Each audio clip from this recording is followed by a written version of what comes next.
Hello everyone, welcome back to the channel. This week we have got a very special card coming up. We have got UFC at the White House, aka UFC Freedom 250. Very, very big one. Let's get into it.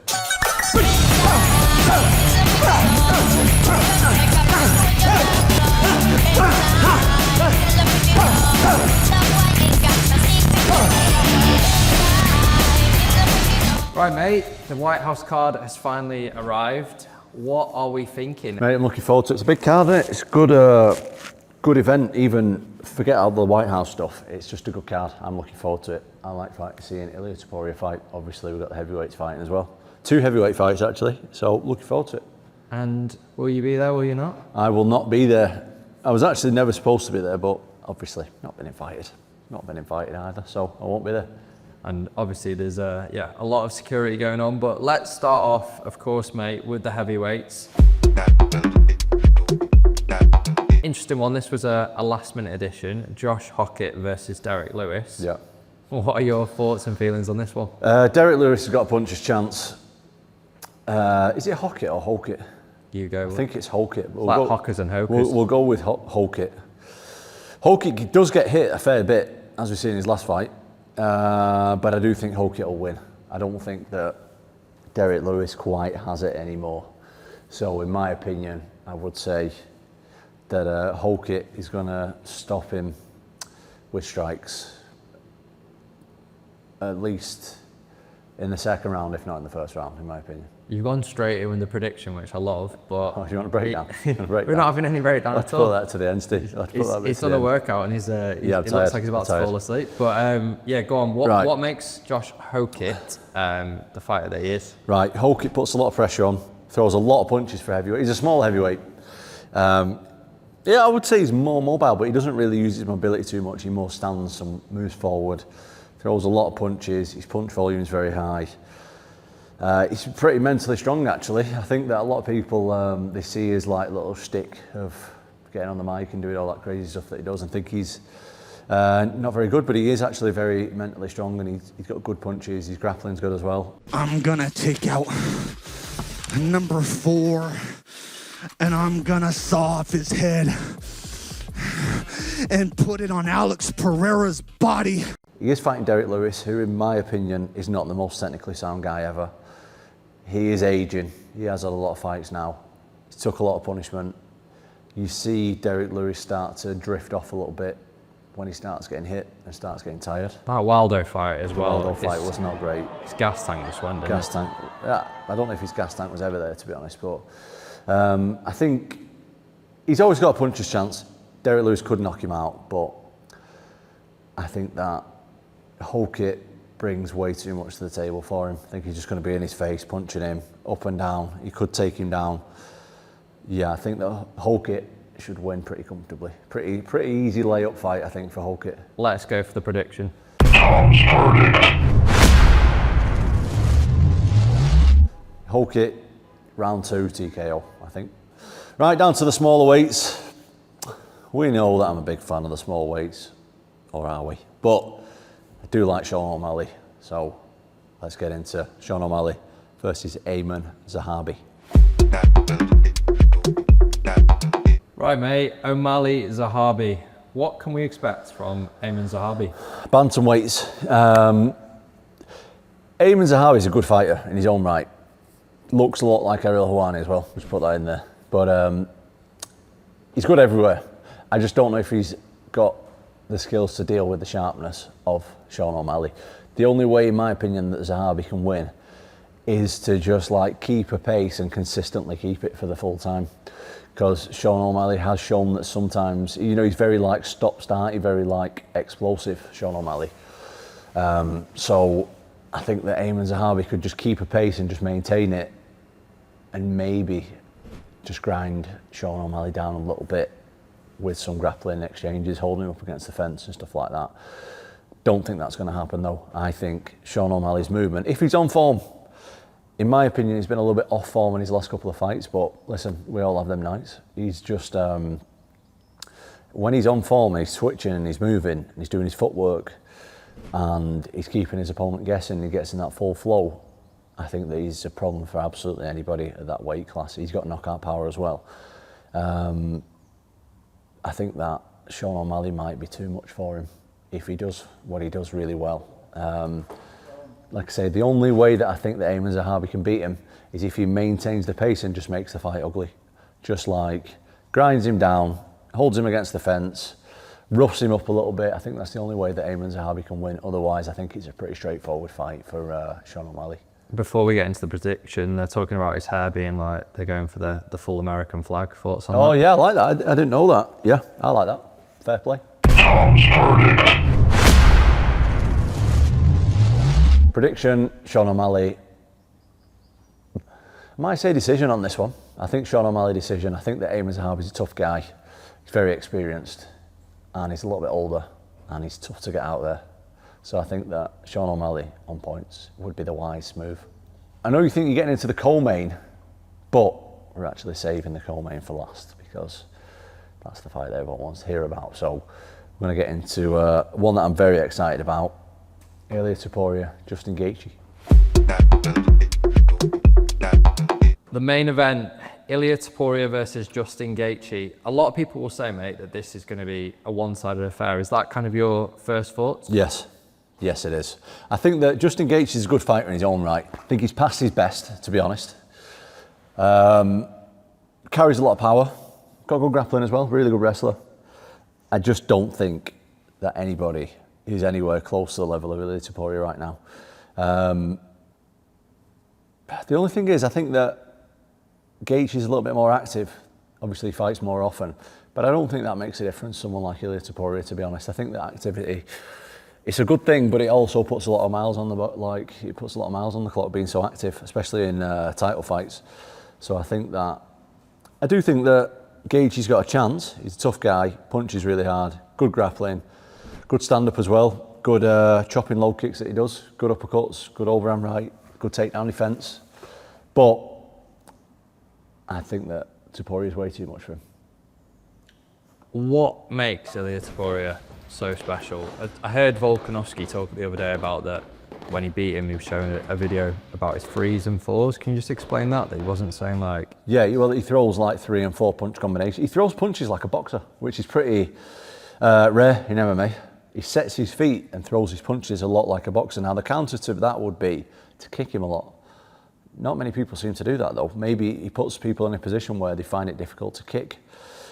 Short guy, low centre of gravity, a lot of power. And I think a lot of people look at his punches and think he's a really heavy puncher, which he is, but it's the way that he sets it up that's really good. He'll set traps really well, and he does things like really subtly and with small movements, which people don't see. Like, he'll do things that make you react in a certain way, and then the next time he'll make you react in the same way and do something different, if that makes sense. Like, he just sets his punches up so well. He's also got because he's a short guy and he stands with his feet wide, he's got a really low centre of gravity. He's hard to take down, he's hard to keep down as well. And his offensive grappling is really good. I just think that his power for Justin Gaethje is going to be way too much. The way he sets up his punches, the way he mixes it up between strikes and takedowns, I think it's going to be way too much for Gaethje. I think Gaethje's took too many big shots in his career to be taking those kind of shots off someone like Ilia Topuria. If Gaethje had any chance, how does he win this?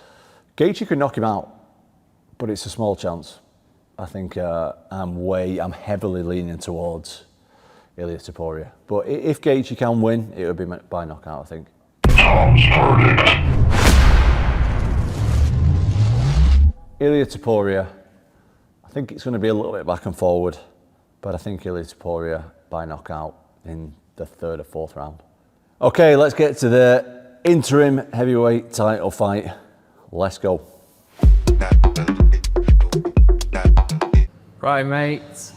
Where do we begin with this? Alex Pereira versus Ciryl Gane. What are your thoughts? It's a big fight, and if anyone's not noticed, we have got a grenade fridge in the gym. So there we go. Bit of grenade stuff in. All the protein in there, just in case you want to check that out, Steve. Just check it out. Look at the different flavours there. And me and Charlie spent ages putting different flavours on different shelves. So well, it looks fantastic. It's sorted my OCD right out that. But yeah, this is a big fight. This is a big, huge fight. This is the guy that I'm going to fight I'm going to fight the winner, obviously. For the 100th time? Everyone keeps asking when I'm going to fight. There's a clear and obvious answer, isn't there? The obvious answer is the other two guys, Alex and Ciryl, have to fight for the interim title. I'm obviously going to fight the winner. The UFC have told me that I'm fighting the winner. I'm not going to say it again. Interesting, very interesting. Alex Pereira, absolute wrecking machine at middleweight and light heavy. How does he look at heavyweight? Because that's a different thing, that is. Especially fighting a guy who's naturally big and moves really well, like Ciryl Gane. Going to be super interested in it. I don't know how it's going to go. There's a lot of Sharma fans out there, I see, who thinks this is going to be a walkover. I don't think it is, personally. I think it should be a good heavyweight fight, and I think the most interesting thing for me is when you start changing your body composition and you go up massively in weight, how does that look down the stretch in a 5-round fight when you're fighting a big guy who moves a lot? That's the interesting thing for me. I'm not doubting Alex Pereira's power. I'm not doubting his skill set.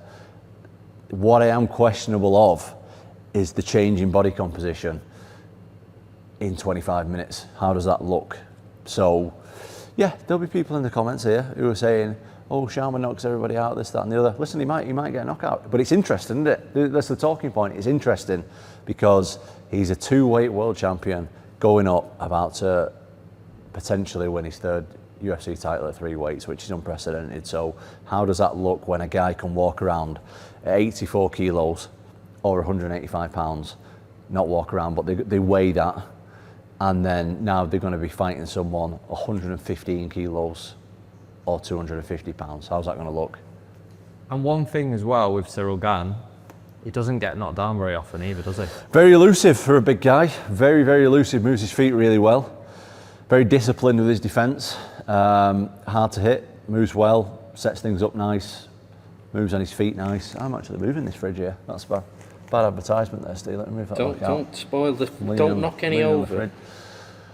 Yeah, just moves around really good, really elusive. Judges the distance really well. Alex Pereira doesn't move too much. He's quite flat-footed, even when he was at the smaller weights. That being said, if you want to go on the flip side of it, he has fought guys like Israel Adesanya 3 times, is it 4 times? Someone like him is on the move constantly.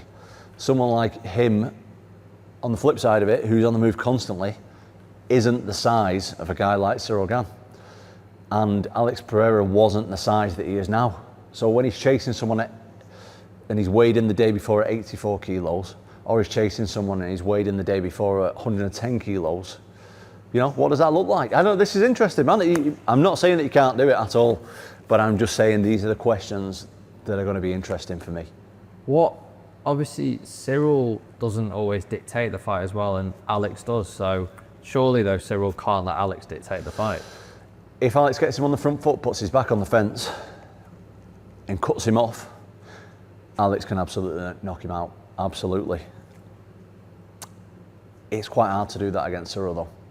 I've tried to do it myself, even though the fight was pretty short. And guys really struggle like doing that against him because he moves so well on his feet. But if anyone can do it, Alex can do it. I think that Alex's way to win is by chopping that leg down a little bit. So if he you go on the mat here, Steve, if he's there, he does that the thing is, Ciryl stands in a southpaw stance. But he did this a couple of times in his earlier fights against different guys. He'll still chop the front leg against the southpaw. So if he stood with his right leg forward, he still throws that low calf and he'll kick his opponent on the inside of the calf.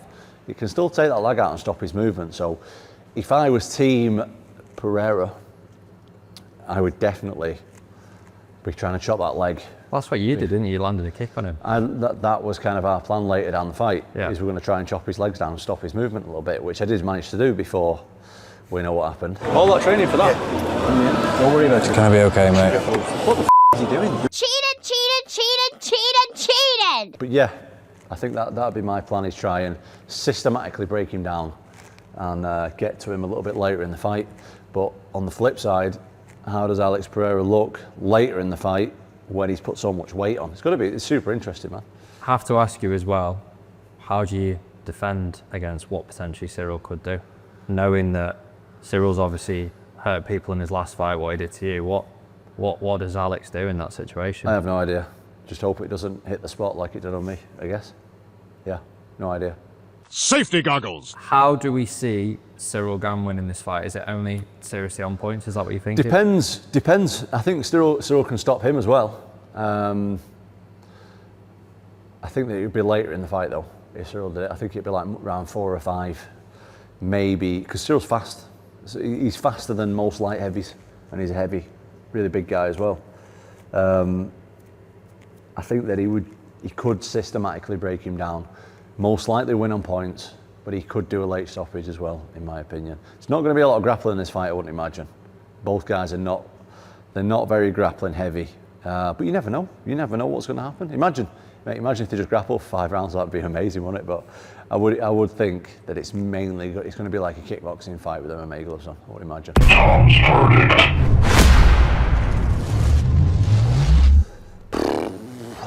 Prediction could go either way for me. I wouldn't be surprised either way. And there will be people watching saying, oh, you're sitting on the fence, blah, blah, blah. If I was leaning one way, it would be Ciryl Gane on points. If I was leaning a particular way. I wouldn't be surprised if Alex knocked him out though, either. But I would definitely lean more towards Gane on points. That's going to be a big fight. It's going to be not only a big fight, it's going to be a big card, and I'm looking forward to watching it. I will be watching it Sunday morning because Saturday night we're going to be at Eddie Hall, Tommy Fury, which is taking place in my home city of Manchester. So looking forward to that. The boys are getting at it, and looking forward to, of course, UFC Freedom 250. Let us know in the comments what you boys think.